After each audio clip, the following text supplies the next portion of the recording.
20,000 feet ऊंची पहाड़ियों पे अगर 50 किलो गोला बारूद लेके 47 लेके इस विकट परिस्थितियों के अंदर पहाड़ी पे चढ़ते हुए लड़ाई किसी ने लड़ी तो हिंदुस्तान की सेना ने लड़ी, वो जाट रेजिमेंट के हमारे जवानों ने लड़ी। ये अमेरिका के अखबारों के अंदर छपा था। सभापति महोदय, बहुत बड़ा दुर्भाग्य है कि 22 अप्रैल को घटना घटित हुई और 8 मई की रात को ऑपरेशन सिंदूर की शुरुआत हुई। 2 दिन चला, आपने कहा पाकिस्तान घुटनों के बल आ गया और देश के मीडिया ने यह कहा कि कराची पहुंच गए, लाहौर पे कब्जा कर लिया, इस्लामाबाद में झंडा फहराने वाले। तो हमने लगा हो गया काम, पाकिस्तान तो सुबह तक आ जाएगा। और आपने नाम भी सिंदूर रखा, ऐसा लग रहा था कि भारत पाकिस्तान की मांग में सिंदूर भर रहा है, ऐसा ही लग रहा था भाई जब सिंदूर नाम रखा। और सिंदूर का मतलब ये हो गया, अरे हाँ समझ, सिंदूर का मतलब ये होता है कि हमारे हिंदू धर्म के अंदर सिंदूर का, आप रुकिए साहब, ऐसे क्या कर रहे हो आप? खुद तो आधा घंटा भाषण दे दिया तो मुझे कह रहे हो जाओ, आप कमाल कर रहे हो, तो नहीं बोलना और क्या। सिंदूर हमारे हिंदू धर्म के अंदर सिंदूर का मतलब है कि महिलाएं सिंदूर पति को मानती है, वो मांग भरती है सिंदूर कि मेरा पति। तो सिंदूर तो भारत ने भर दिया पाकिस्तान के अंदर, तो पाकिस्तान तो पत्नी हो गई भारत की। ले आओ विदाई बाकी लेके आ जाओ, आप हो गया सारा काम। तो मेरा 26 लोगों की, रुको यार क्या कर रहे हो, रुको तो एक बार, बोलो। जिस तरह सभापति चुप कराइए इनको। जिस तरह 26 लोगों की निर्मम हत्या की, पूछ लो पीओके कब ले रहे हो, यहीं से शुरू करो।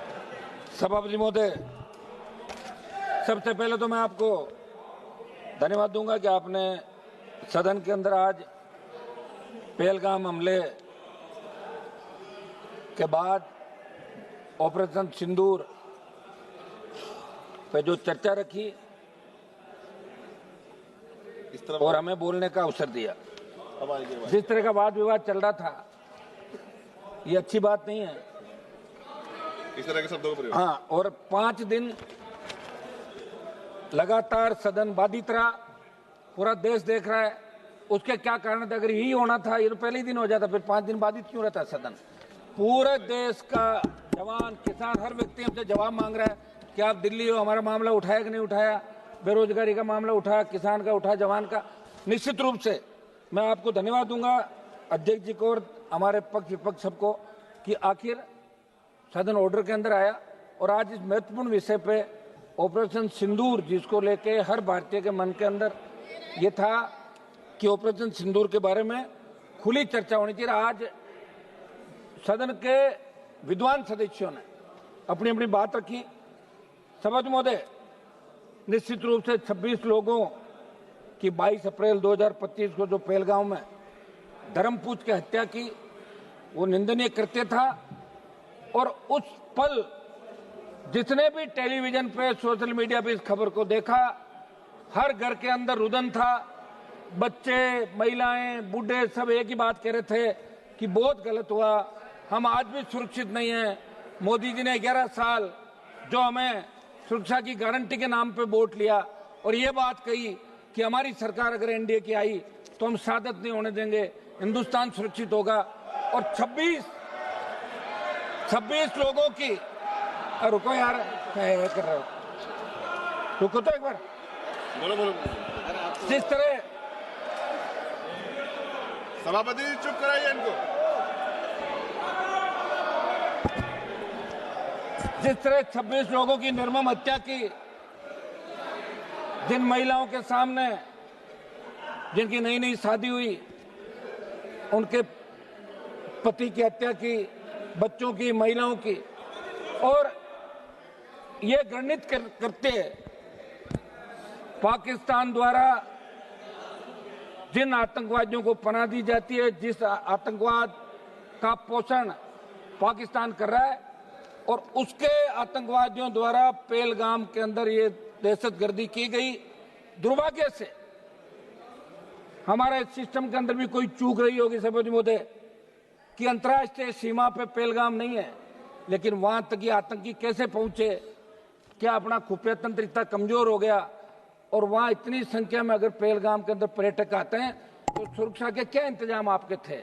आप 10, 15, 20 लोग लगा सकते हो। और हमला होने के बाद कितनी देर बाद लोग वहां पहुंचे, स्थानीय लोगों ने मदद करी, आपके मिलिट्री के लोग बहुत लेट पहुंचे। ये निश्चित रूप से बहुत बड़ा दुर्भाग्य था। पूरा देश उस दिन रोया था और मोदी जी को बार बार यही कह रहा था कि अब कब जगोगे, कब उठोगे। आप तो कह रहे थे कि पीओके पे कब्जा कर लेंगे, आपको 303 दी, आपको 350 दी, अब की बार भी 300 पार कराया एनडीए को। आखिर कब करोगे? आपका तो नारा ही ये था कि पाक अधिकृत कश्मीर पे कब्जा करेंगे जब हमारी सरकार आएगी। लगातार आपने 14, 19 और 24 के अंदर ये बात कही। हर हिंदुस्तानी के मन के अंदर एक ही बात थी कि अब की बार पाकिस्तान का इलाज हो जाएगा।